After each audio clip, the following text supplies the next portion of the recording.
What is going on, everybody? So today I decided to let you guys know exactly what type of laptop I've been using to edit videos.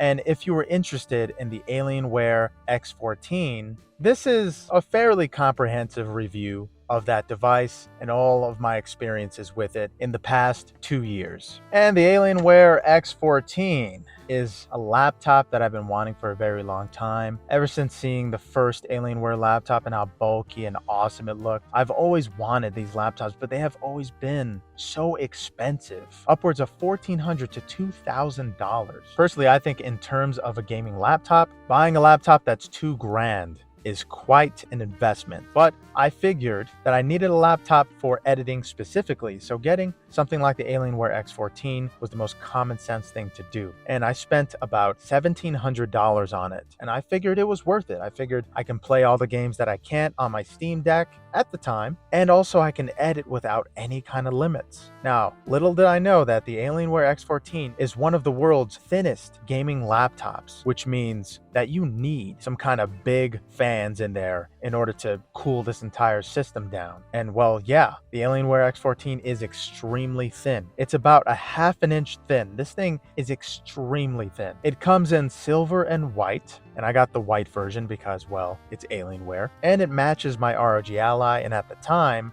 my Steam Deck. And it comes with an Intel i7, I believe 9th gen CPU, which is very impressive, especially for a laptop. That's pretty much high-grade CPU performance you're going to get out of this thing. And its GPU is an NVIDIA RTX 3060. Now, 3060s are not the most powerful, and they definitely aren't at times from what I've played. But in terms of 3D modeling, video editing, and just using any art program at all, the RTX 3060 gets the job done and more. This thing is extremely powerful, but with NVIDIA chipsets, there can be some glitches here and there. Certain applications might crash because, well, a lot of applications are bound to CPU integrated graphics like the i7, and the i7 has more than enough power to play pretty much any game out there, but the 3060 is supposed to play them better. I have experienced certain glitches with the Alienware X14 that is kind of making me lean on the opinion that I wouldn't recommend this laptop to anybody. With Alienware, they have a software that allows you to control the fan curve and the heat dissipation of the system and exactly how much you want to overclock the GPU.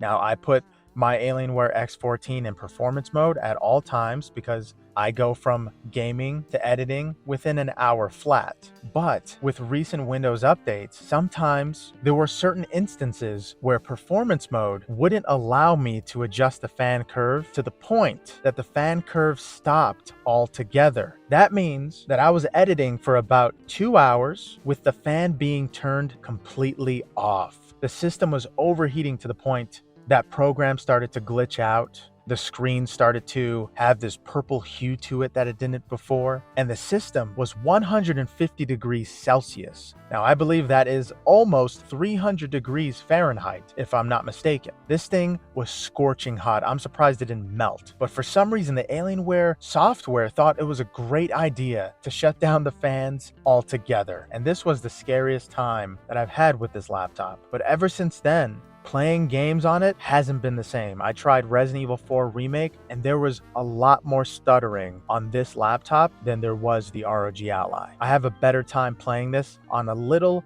Asus gaming handheld than a full-blown gaming laptop like the Alienware X14 with an RTX 3060 inside of it. And going on the other specs, of course, it does include 16 gigabytes of RAM. Like with any gaming laptop, it has the bare minimum. And another bad thing, which I can compare to my last Asus laptop, is the fact that the Alienware X14 is just so thin and so proprietary that there is actually no room to customize the internals, which means you cannot add extra RAM, you can't add an extra SSD if you wanted more storage for your system, but instead, just like with smartphones, you're gonna have to get a 1 TB version or a 500 GB version.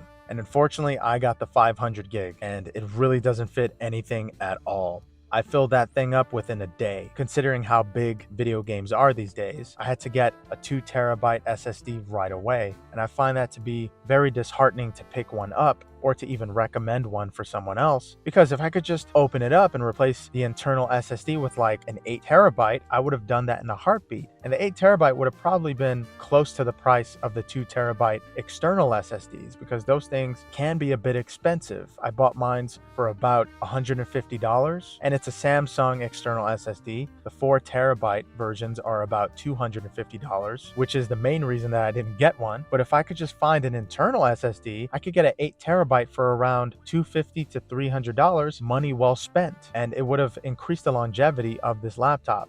But for now, it's the world's thinnest gaming laptop apparently, but you have to attach external hard drives and SSDs to it, which kind of makes it immobile. And that's the unfortunate reality of owning an Alienware X14. You're not going to have a really good time in terms of internal storage, software, and sometimes even customer service. Alienware customer service isn't what it used to be. Even though my system's performance has been degrading, for some reason the Alienware customer service wasn't able to save any of my data, and they also didn't want to fix my laptop because of specific reasons. They thought that third-party applications that I was using was hindering the performance of the Alienware software, which it wasn't. So pretty much I had to lie in order to get it fixed. But I didn't want to do that anyway, because honestly, editing on this device is still pretty damn good. If you just want a Windows laptop to edit on, I can recommend this, but $1,700 is a bit much. At that rate, you may as well just get a Microsoft Surface Pro 7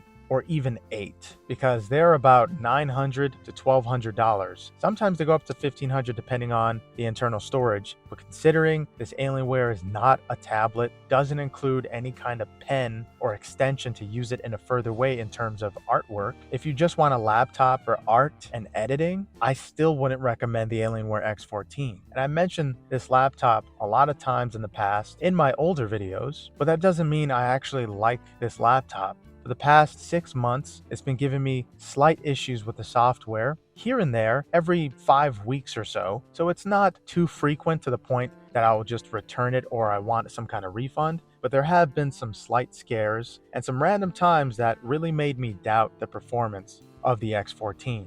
Especially while playing games like Returnal and Resident Evil 4 Remake. Somehow, gaming handhelds like the ROG Ally and Steam Deck perform better than gaming laptops, definitively. Now I can say that more than ever, but that's a different topic for a different video. But yeah, the Alienware X14, if I were to give it any score, I'd give it a 7 out of 10. The price is just too much. Maybe they bogged down the price to make it a little more affordable, but even with that, it's not exactly the best options, even while comparing it to an MSI or an Asus laptop. But yeah, hope you guys enjoy this review of the Alienware X14, and this was after using this laptop for 2 years. If you were thinking about getting a long-term editing laptop, you might want to look elsewhere, honestly. The software seems to be getting worse, and there have been a ton of reports regarding the faulty software with Alienware laptops. I just hope that this video makes a lot of you guys aware that Alienware laptops are no longer the best in terms of performance and even gaming capabilities. But yeah, thank you guys so much for watching. Hope you have a good one. Later.